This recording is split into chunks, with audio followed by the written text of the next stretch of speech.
తెల్లారిపోయిందిరా బాబోయ్! 4కి లేవాల్సిన దాన్ని 5:30కి లేసాను. గబగబా ముగ్గు పెట్టి పని చేసుకొని 7:30 కల్లా టక్కులో కూర్చోవాలిరా. ఎందుకక్క టక్కులో అంత ఎర్లీగా వెళ్ళి కూర్చోవాలి అని అంటారేమో. ఏం చెప్తావురా నా కష్టాలు? పీత కష్టాలు పీతకుంటే నా కష్టాలు నాకు ఉన్నాయిరా బాబు. 7:30 కల్లా వెళ్ళకపోతే అది సికింద్రాబాద్ ప్యాసింజర్ కాదురా నాయన, పల్నాడు ఎక్స్ప్రెస్.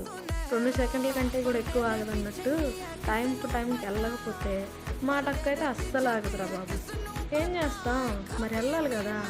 ఎంతకి ముగ్గు గీకారా, ఏం గీకానో తెలియదు కానీ గీతలు మాత్రం బాగానే గీకాను. మీకేమన్నా అర్థం ఏంటి నాకు చెప్పండిరా బాబు. నాకైతే చూసుకొని ఆనందపడే అంత టైం కూడా నాకు ఇవ్వలేదురా టైం. అందుకే ఇంతకీ టక్కు అందింది అక్క అంటే, అందిందిరా. ఎర్ర జెండా ఊపితే ట్రైన్ ఎలా అయితే ఆగిద్దో అలాగే నేను చెయ్యప్పంగాను టక్కుకు అడ్డంగా నుంచుంటే ఆగిపోయిందిరా.